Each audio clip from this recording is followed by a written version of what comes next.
This part of the lecture concludes our discussion of frequency control challenges and focuses on implementing deloading methods for wind turbines. Many deloading control implementations use wind speed measurements. However, since wind speed is difficult to measure accurately, strategies relying on wind measurements are questionable. Here, we will describe a deloading control strategy with the following characteristics. First, the controller set points are calculated offline and stored in two-dimensional lookup tables, reducing online computational load. These tables are an extension of the standard lookup tables used for MPPT control. The inputs to these tables are rotor speed and the requested deloading level. Implementing this strategy does not require measuring or estimating wind speed. Now, we will calculate the operating points of the wind turbine when using the deloading method based on pitch angle control. In the following, this method will be referred to as PAC deloading method. We will use the same methodology as in Section 2. In zones 1, 2, and 3, the turbine speed is lower than the rated speed. In the PAC deloading method, the turbine speed is equal to the optimal speed. Therefore, for a given wind speed, we need to determine the following variables: mechanical power, turbine speed, pitch angle, and optimal mechanical power. These variables are obtained by solving the following system of equations. Equations 202a and 202b are equivalent to equations 12a and 12b from Section 2. See the definition of function FMPPT in equation 11. Equation 202c introduces the pitch angle variable, and equation 202d is the deloading condition, where mdel is the desired deloading margin.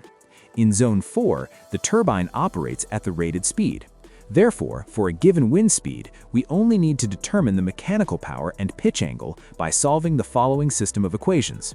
System 203 is equivalent to System 13, including a deloading margin. In this figure, the blue points correspond to the PAC deloading method. These points were obtained by solving systems 202 and 203. For comparison purposes, the case using MPPT control is shown in red. Figure 42 shows how mechanical power, turbine speed, and pitch angle change with wind speed. As expected, the turbine speed using the PAC deloading method is equal to the optimal speed obtained using MPPT control. See the second subplot. Additionally, the PAC deloading method requires a greater pitch angle to provide the power reserve margin. See the third subplot. Figures 43 and 44 use the same dataset to show the mechanical power and pitch angle as functions of turbine speed, respectively. In this example, a wind turbine operating on the blue curves has a deloading margin of 15%. We will use the same methodology to calculate the operating points of the wind turbine when using the deloading method based on overspeed control. This method will be referred to as OSC deloading method. As previously mentioned, due to rotor speed limitations, overspeed control cannot be implemented at high wind speeds when the turbine operates close to its rated speed. Therefore, the OSC deloading method is only applicable when the turbine operates in zones 1 and 2. In this method, the pitch angle remains at 0. Therefore, for a given wind speed, we need to determine the mechanical power, turbine speed, optimal mechanical power, and optimal speed. These variables are obtained by solving system of equations 204. Figure 45 adds the OSC deloading case in green. The deloading margin is the same as in the PAC deloading case. See the blue and green lines in the first subplot. In the OSC case, deloading is achieved by increasing the turbine speed while keeping the pitch angle at 0. However, for wind speeds higher than approximately 9 meters per second, the turbine speed will exceed the rated speed of 1 per unit. See the second subplot. Therefore, the OSC deloading method cannot be used beyond this wind speed and must be combined with pitch angle control to be extended to the entire wind speed range. Figures 46 and 47 illustrate the mechanical power and pitch angle as functions of turbine speed for the three described cases. Now, we will explain how to extend the OSC deloading method to make it applicable to all wind conditions.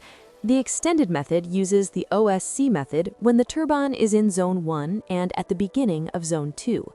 At the end of Zone 2, the OSC and PAC methods are combined according to certain criteria. The PAC method is then used when the turbine is in Zones 3 and 4. We will present two approaches for combining the OSC and PAC methods at the end of Zone 2. The first approach extends the straight line of the PAC method in Zone 3, given by equation 205, until it intersects the power-speed curve of the OSC method.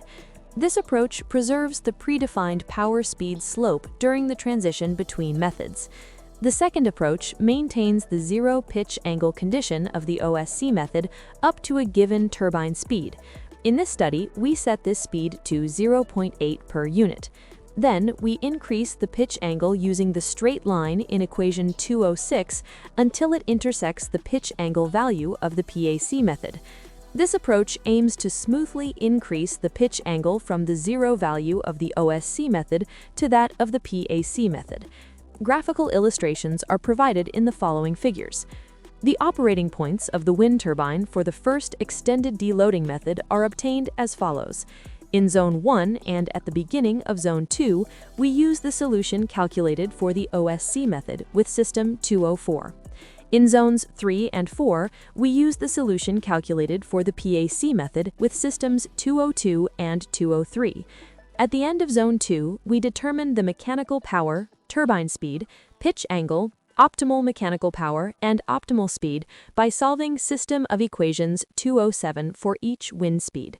System 207 includes the condition from equation 205 that corresponds to this method. Figure 48 shows the operating points of the wind turbine under different control modes. The solution for the first extended method is shown in orange.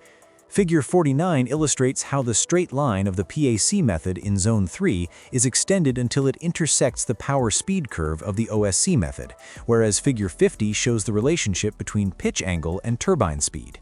This allows the turbine to operate across the entire speed range by connecting the green and blue curves of the OSC and PAC methods as shown by the orange curve. To determine the operating points of the wind turbine for the second extended deloading method, we must first calculate the value of beta 1 used in equation 206 by solving equation 208. Beta 1 is the pitch angle of the PAC method at turbine speed omega 1, which we set to 0.95 per unit in our study. See section 2 for a further explanation of the omega 1 definition. As with the first extended method, we then determine the wind turbine variables at the end of Zone 2, where the turbine speed is between 0.8 and omega 1. This is done by solving system of equations 209 for each wind speed. Figure 51 shows the operating points of the wind turbine for the described methods. The first and second extended methods are illustrated in orange and purple respectively. Although they are calculated using different criteria, their curves are quite similar. Figures 52 and 53 show how the first extended method uses a straight line in the power-speed plane to combine the OSC and PAC methods, whereas the second extended method uses a straight line in the pitch-angle speed plane. One difference is that the second extended method has a smoother transition from the green OSC curve to the blue PAC curve. However, this is achieved by increasing the pitch angle earlier than in the first extended method. We can extract maximum power from the wind or provide a power reserve margin by controlling the wind turbine on one of these curves. To comply with operator requirements, we must also control the reserve margin. Next, we will explain how this is achieved. Based on the previous discussion, there are three approaches to deloaded operation of a wind turbine: the PAC method and the first and second extended OSC methods. Let's first explain how to control the reserve margin using the PAC method. Figure 54 shows the operating points of the wind turbine using the PAC method for various deloading margins. As expected, the higher the deloading margin, the greater the pitch angle. The figure also shows that turbine speed is independent of the deloading margin. This is because the PAC method controls the turbine speed at an optimal value regardless of the deloading margin. Refer to Figure 41 for the description of the PAC method. Figure 55 illustrates the analytical expression of the power-speed curves for a given deloading margin. Figure 56 shows how the pitch angle increases with a higher deloading margin. These data must be stored in lookup tables to be used by the turbine control system. Since power and pitch angle depend on both turbine speed and deloading margin, the data are stored in two-dimensional tables. For example, the mechanical power and pitch angle curves in figures 55 and 56 can be illustrated as functions of turbine speed and deloading margin, as shown in figures 57 and 58. Similarly, we can calculate the data for the extended OSC methods.